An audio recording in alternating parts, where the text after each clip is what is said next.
Raging waters swept the girl into the unforgiving desert river, and only a brave Apache boy could reach her in time.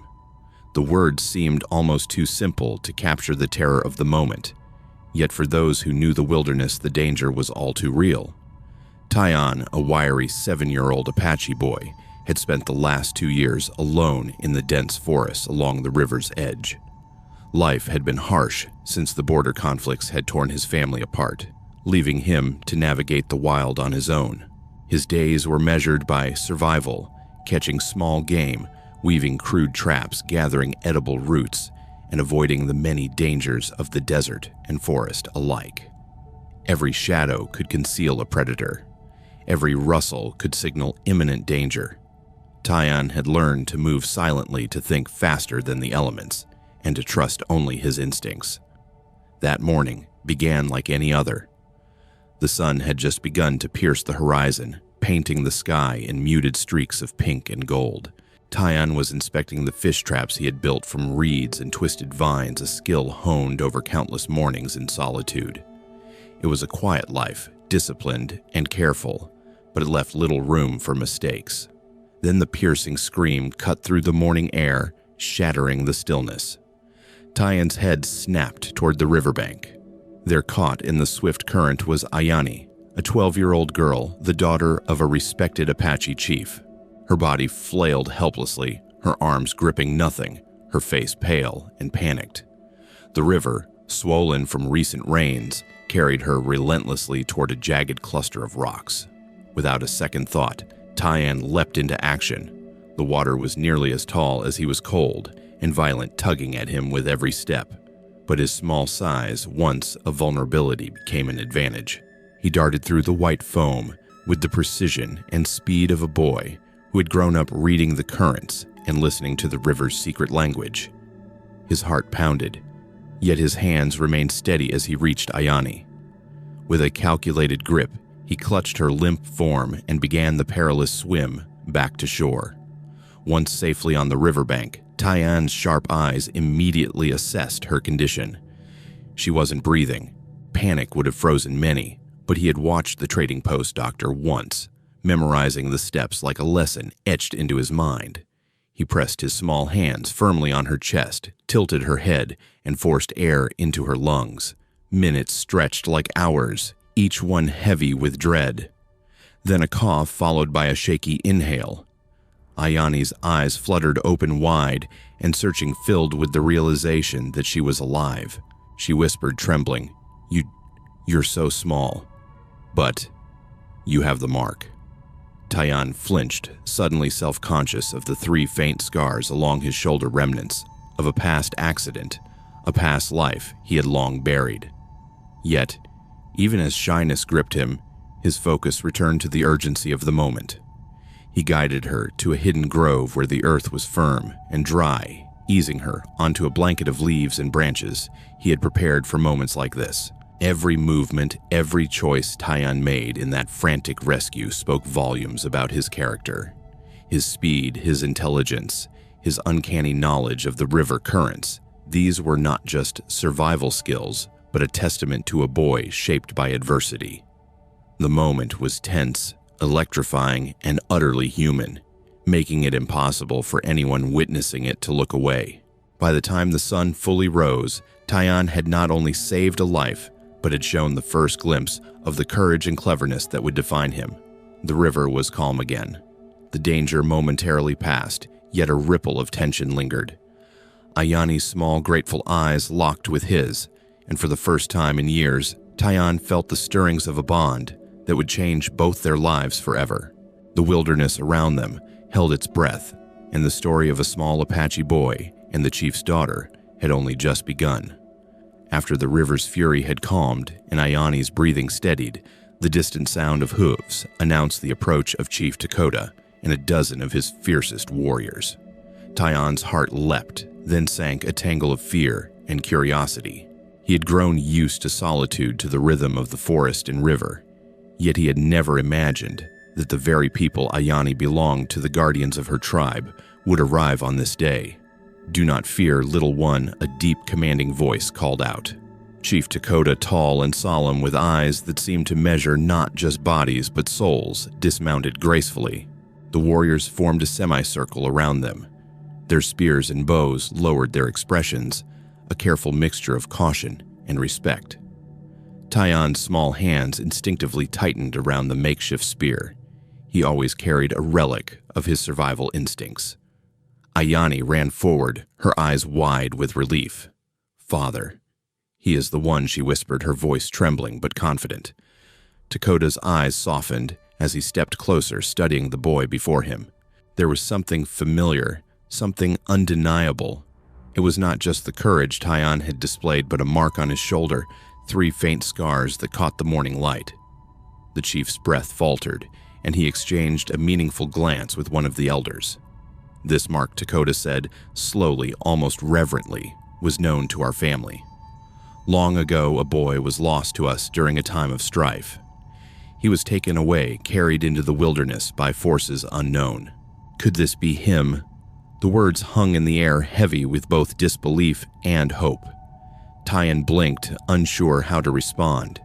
Memories of his parents, vague and misty, rose, unbidden fragments of warmth, laughter, and then loss. He had thought he was alone in the world, yet here stood proof of belonging, of family. The elders approached, their faces lined with the wisdom and years of the Apache ways. They examined Tyan carefully, noting the scars, the stance, the sharp intelligence in his eyes. Slowly they nodded.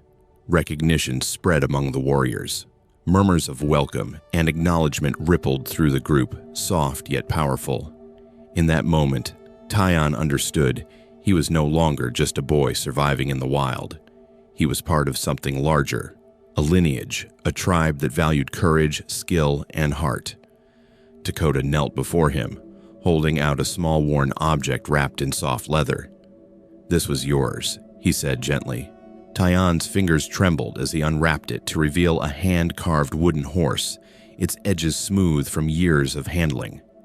Recognition flickered through him, a toy he had played with as a small child, carved by a relative who had cared for him before he disappeared.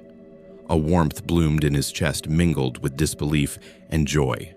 For the first time, the boy who had survived alone felt the faint stirrings of home. Ayani took his hand and led him toward the center of the camp, her smile reassuring. "You belong here, Tyan. You are meant to be with us." The warriors watched quietly, their expressions shifting from curiosity to admiration, as Tyan walked among them, tentative but increasingly confident. He observed their traditions, rituals of respect, subtle greetings, the way children bowed slightly to elders, the way the community moved in silent harmony. The elders performed a small symbolic ceremony, gently placing their hands on Tyan's shoulders, murmuring blessings in their native tongue. Each touch seemed to solidify his place, weaving him into the tribe, not through force, but through recognition and acceptance. Ayani whispered stories of his family's bravery, of ancestors whose courage had protected their people, and Tyan listened, absorbing the pride and responsibility that came with his name. Throughout the day, Tyan met the children of the tribe. At first, they regarded him with caution. He was, after all, different. But his skill, calmness, and willingness to help Ayani quickly won them over. Laughter began to replace suspicion, curiosity replaced distance. By nightfall, he was no longer an outsider, but a brother, a learner, a participant in a living legacy. As the fire crackled under the vast desert sky, Tyan clutched the wooden horse to his chest.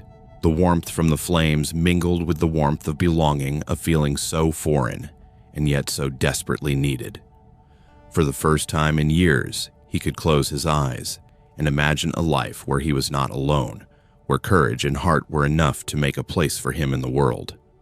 The river that had threatened to sweep him and Ayani away had in its fury led him home. Life in the tribe was nothing like Tyan had imagined. The forest and river were familiar, yes, but the rhythms of a community were an entirely different world. Every morning he rose with the sun, joining the children in learning the skills that had been passed down through generations, weaving traps from reeds, setting snares for small game-tracking birds and rabbits, and reading the subtle signs of the land that only experienced eyes could see. Language, too, became a daily challenge. Words and phrases rolled off tongues in patterns he had never known, yet he listened, repeated, and learned, absorbing the sounds like he had absorbed the lessons of the wilderness. Despite his talent, Tyon faced the invisible walls of social doubt. Some children whispered behind his back, casting skeptical glances at the boy who had grown up alone. They questioned his abilities, his manners, even his right to belong. "Why does he flinch at loud noises?" one boy muttered. "Why does he always carry food in his pockets?" Another laughed. "He thinks he's better than us because he survived by himself." The comment stung, cutting deeper than any predator's claw. Tyon retreated inward at times, unsure how to prove he was more than the rumors that followed him. But life in the wild had taught him resilience and observation, and it was only a matter of time before opportunity would let him show the truth. One morning, chaos erupted in the canyon that bordered the settlement. 3 young children playing near the jagged cliffs had wandered too far and were now lost in a maze of rocky outcrops and narrow ledges. Panic rippled through the adults. Rope shouts and organized searches were quickly mobilized, yet every attempt seemed to fail. Tyon's pulse quickened, his instincts kicking in. He knew this terrain. He had spent countless hours traversing cliffs, hiding from predators, reading the tiniest signs in the landscape.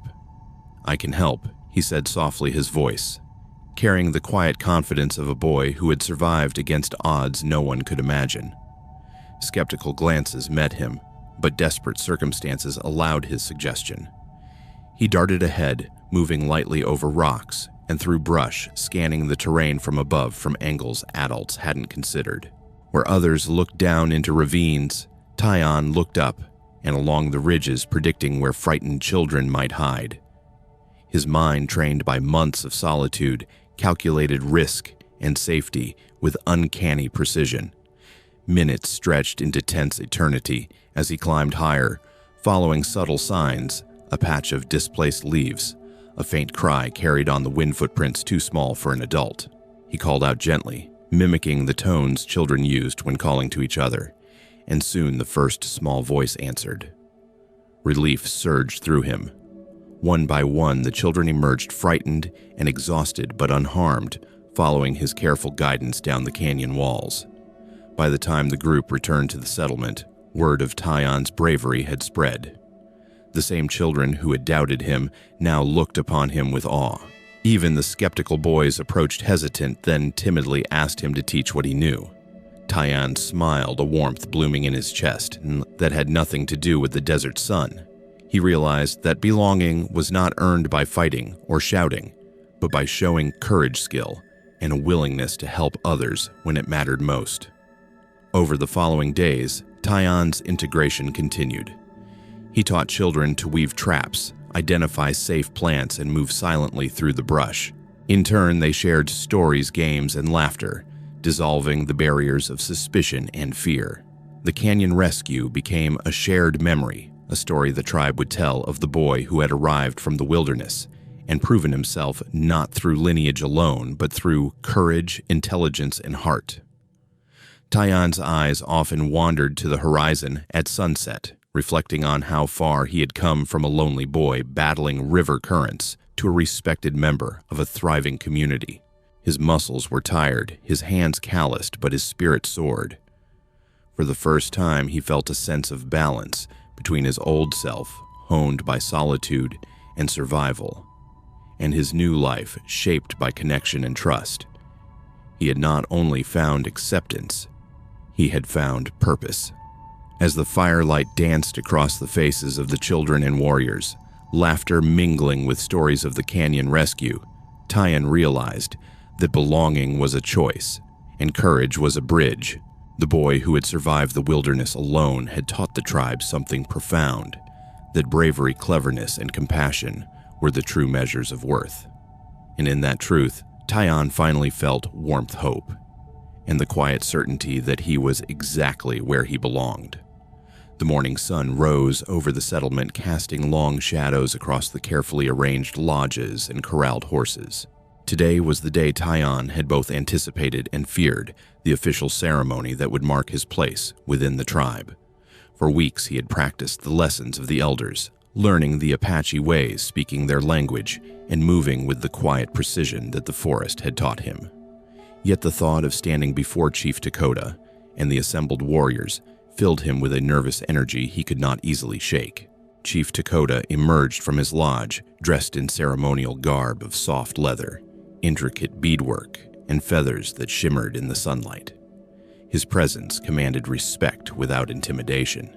The elders gathered around, their eyes reflecting centuries of tradition, and children, who had become Tyon's friends, stood near the edges, watching with curiosity and excitement. Tyon's heart pounded as Ayani took his hand, leading him toward the ceremonial circle in the center of the settlement. The ritual began with a series of words in the Apache tongue, spoken slowly and deliberately by the eldest of the elders. Tyon listened carefully, repeating each syllable under his breath, aware that this was more than a formality. It was a declaration of belonging, a bridge between the boy he had been and the man he was becoming. Dakota placed his hand on Tyon's shoulder and spoke in a tone that was both solemn and gentle.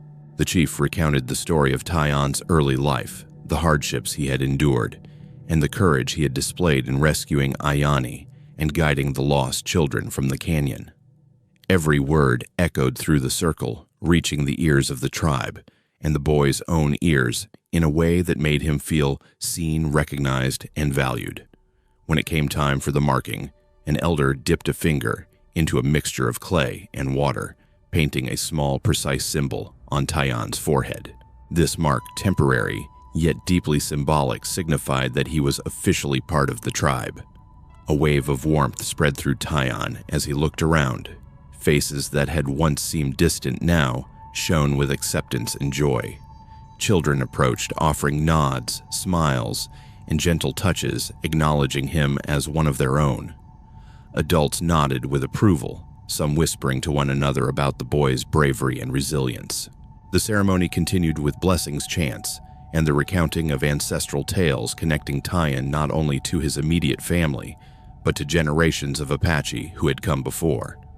Every detail, the rhythm of the drums, the scent of burning herbs, the careful arrangement of stones and offerings told stories of honor, duty, and community. Tyon felt a profound sense of peace settle in his chest. For the first time, he was part of something enduring, something larger than himself. After the formal rituals, Tyon began to share what he had learned in the wild. He demonstrated how to weave traps for fish and small game, how to identify edible plants, and how to read the signs of animals and weather with keen observation. The children gathered around him, eyes wide with admiration, eager to learn the skills that had kept him alive through 2 long years alone. Even the elders observed quietly, impressed by his ingenuity and clarity of thought. In teaching, Tyon found a new form of belonging. He was not only accepted but also valued as a teacher and protector, bridging the lessons of survival with the traditions of the tribe. As the sun climbed higher, Tyon walked among the lodges, greeting families, laughing with children, and sharing quiet moments with Ayani and Chief Dakota. He marveled at how the community moved in harmony, each person knowing their role, yet supporting one another in ways that mirrored the unity he had never known before. The fire of the past loneliness, fear, and uncertainty was replaced by warmth, security, and a sense of purpose. By evening, as the settlement settled into its gentle rhythms, Tyon reflected on the day. He had crossed the threshold from isolation into belonging. He had proved his courage, earned his place, and formed bonds that would last a lifetime. The rituals and teachings of the Apache were more than ceremonies. They were living expressions of respect, honor, and love. Tyon understood that courage was not only facing danger, but also embracing community learning from elders and sharing one's gifts with others. The day ended with a feast, laughter ringing out under the vast desert sky. Tyon sat among his new family, a boy who had once been alone in the wilderness, now embraced, recognized, and celebrated. He felt a quiet pride and an enduring hope that he could honor the past live fully in the present and contribute to a future shaped by courage, wisdom, and connection. In that moment, the Apache lands felt like home, not just a place, but a living, breathing community that had accepted him completely.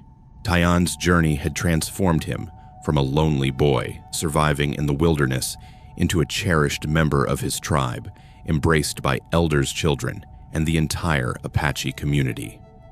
For 2 long years, he had lived alone, relying solely on his wits' courage and determination to stay alive. Now he walked among his people with confidence, sharing stories, laughter, and skills honed in the wild. From the fear of isolation to the warmth of belonging, Tyan's path illustrates the remarkable power of courage, compassion, and connection. The lessons he learned resonate far beyond the canyon and forest. Acts of bravery and kindness, even by one small individual, can change the course of lives. By rescuing Ayani and guiding the lost children safely back to the settlement, Tyan proved that courage is not measured by size or age, and that compassion carries influence far greater than anyone might expect.